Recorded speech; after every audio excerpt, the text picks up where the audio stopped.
일단 지수 자체는 쉬어가기 흐름 계속 이어지고 있습니다. 그냥 보합권 혼조세로 마감을 했는데 보합권이라고 해도 너무 심한 보합, 그냥 다 제자리 뛰기 한 뭐 그런 느낌입니다. 물론 뭐 장중에는 조금 움직이기도 했지만 그냥 지수 자체로 보면 그냥 어제 지수와 별 차이가 없어요. 다우 지수가 0.04% 올랐고요. S&P 500이 0.09, 나스닥 지수 0.16% 각각 내렸습니다. S&P와 나스닥은 내리고 다우만 소폭 오른 건데 지금 시장에서는 금리 인하 기대감은 여전히 지속되고 있습니다. 그러니까 시장 심리가 나쁘지는 않아요. 나쁘지는 않지만 11월 들어서 주가가 많이 올랐죠. 그러다 보니까 일단은 좀 숨을 고르면서 다음을 준비하고 있는 뭐 그런 기간이지 않을까라는 생각이 듭니다. 자, 그렇다면 오늘 증시에 있어서 어떤 이슈들이 있는지 살펴보도록 할 텐데요. 먼저 10년물 국채 수익률입니다. 10년물 국채 수익률이 한 8bp 정도 내리면서 4.2대까지 떨어졌습니다.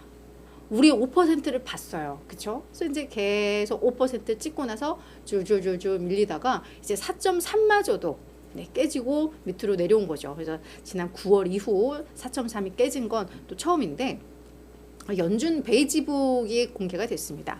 거기서 이제 경제 활동이 좀 약화되고 있고 노동 수요도 이제 완화되고 있다. 뭐 이런 류의 이제 설문 결과가 나왔어요.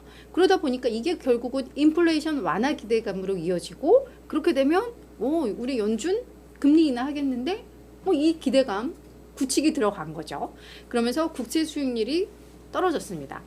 근데 여기서 단순히 그럼 경제에 대한 우려를 해야 되는 상황인가? 라고 한번 생각할 법도 한데 이걸 또 상쇄해 줄 수 있는 경제 지표가 또 나왔습니다. 자, 3분기 GDP 잠정치가 나왔어요. 미국은 GDP를 3번 발표합니다. 분기별로. 맨 처음에 속보치, 우리 지난 3분기 속보치는 10월 26일 날 나왔죠. 그러고 나서 지금 잠정치 나오고 아마 다음 달에 확정치가 나올 텐데 속보치가 4.9였는데요. 성장률이 이번에 잠정치에서 5.2%로 더 높아졌습니다. 이걸 봤더니 기업 투자가 늘고 있고 정부도 지출을 또 늘렸더라고요. 뭐 그런 3분기에 뭐 그런 것들.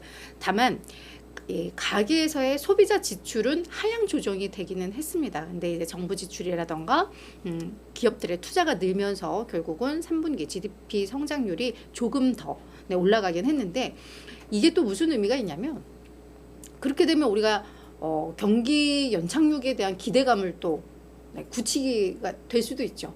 물론 내년부터는 좀 나빠질 수 있어 라고는 하지만 그래도 이렇게 경제 성장률이 나쁘지 않게 유지되고 있다라는 거, 그러면서 인플레이션은 낮아지고 있다라는 거, 시장에서 좋아할 만한 이슈들이 간밤에 다 나왔던 거죠. 그래서 시장 심리가 나쁘진 않았다라는 거. 근데 JP모건에서 내년 증시를 상당히 안 좋게 봅니다. 여기 그 우리 제이미 다이먼이 회장으로 있는 곳이잖아요. 근데 JP모건에서 내년 S&P 500 연말 목표치를 4,200으로 제시를 했습니다.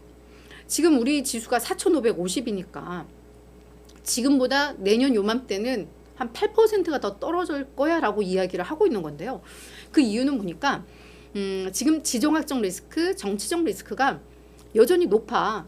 그래서 기업들의 이익이 이런 거시적 위험으로 인해서 막 늘어도 한 2, 3% 느는데 그칠 거야 라고 이야기를 하고 있습니다.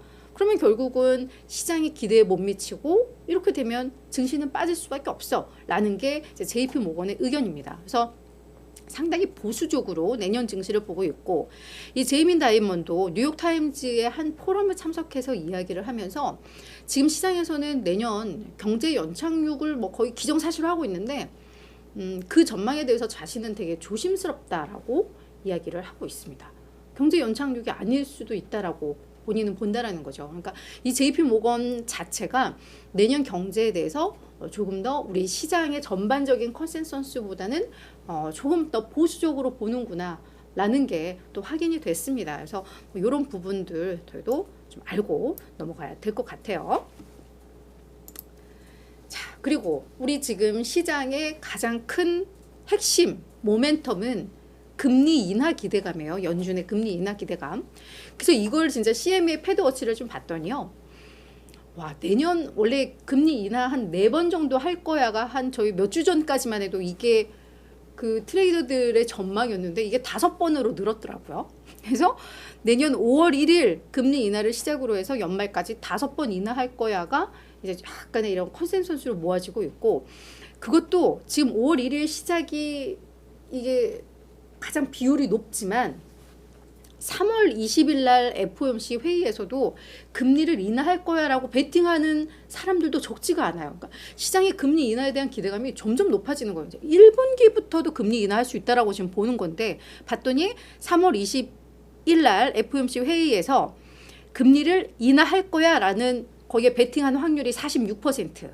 지금 동결이 50%입니다. 그러니까 동결 비중이 조금 더 높으니까는 3월에는 동결, 그리고 5월 1일에 인하 확률이 이제 더 높으니까 그때부터 인하로 이제 컨센서스가 그렇게 형성이 되어 있지만 3월부터 인하할 수 있다라는 비중도 이제 지금 적지가 않아요. 거의 비둥비둥하기 때문에 지금 시장의 기대치는 점점점 금리 인하는 더 빨리 더 많이 할 거야라고 바뀌고 있다라는 게 계속 확인이 되고 있는데, 그러다 보니까 월가에서 이 부분에 대해서 이렇게 워워워워 뭐 이런 분위기가 좀 나오고 있습니다. 그래서 좋은 시기에 연준이 금리 인하를 하는 것은 일어나지 않아. 시장에 지금 금리 인하가 뭐 엄청난 좋은 호재로 인식을 하고 그에 대한 기대감으로 증시가 이렇게 떠받쳐지는데, 연준은 금리 인하 정말 뭐 뭔가 하나 무너져야지 금리 인하는 나올 거야라는 게 그 조심스러운 사람들, 전문가들의 의견이거든요. 자, 찰스 슈왑의 캐시 존스 수석 채권 전략가가 뭐라고 했냐면, 시장은 계속해서 금리 인하를 앞당기려고 노력하고 있지만, 그런 기대감이 계속 앞서고 있지만 분명 실망하게 될 것이다 라고 이야기를 하고 있습니다. 인플레이션이 그렇게 급등하지 않았다면 그래, 연준은 이미 금리를 인하했을 수 있어. 하지만 지금은 그때와 너무 달라. 인플레이션이 너무 높아. 그래서 연준은 훨씬 신중할 수밖에 없어.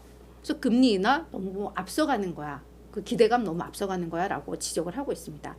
가벨리 펀드의 크리스 마렌지 최고 가치 투자 책임자도 뭐라고 이야기를 했냐면요, 연준은 너무 일찍 이 브레이크에서 발을 떼는 것을 원하지 않을 것이다. 그래서 상당한 경제적인 약화와 상당한 인플레이션 하락이 선행돼야 금리 인하가 나올 수 있다 라고 보고 있습니다. 경제가 꼬꾸라져야 금리 인하를 한다, 이런 이제 분석들이 좀 나오는 거예요. 그래서 CNBC에서 다양한 전문가들과 이렇게 인터뷰를 하고 그들 보고서를 취합해서 한마디로 요약한 게 이겁니다. 급격한 경제 둔화와 실업률 증가가 있어야 시장이 기대하는 만큼 연준이 금리를 공격적으로 인하할 것이다. 그래서 너무 과도한 기대감은 낮추자 라고 이야기를 하고 있고, 사실 증시 낙관론자들, 내년 증시 낙관론자들도 이 시나리오, 금리 인하를 많이 하는 시나리오, 금리 인하를 많이 한다는 건 경제가 그만큼 안 좋다라는 거거든요. 그래서 이 시나리오는 사실 최상의 시나리오가 아니라 오히려 최악의 시나리오고, 오히려 경제가 잘 뒷받침이 되면서 연착륙을 하면서 금리 인하도 제한적이고, 그런 상황에서 기업들의 실적이 늘어나는 게 최상의 시나리오야 라고 강조를 하고 있으니까, 우리가 너무 이 기준금리 인하 이거를 봐서는 안 된다, 이 시각을 바꿔야 된다라는 그런 조언들이 계속 반복적으로 좀 나오고 있는 거예요. 그래서 저희도 그런 관점에서 이제 시장을 좀 봐야 되지 않을까라는 점 말씀을 드리도록 하겠습니다.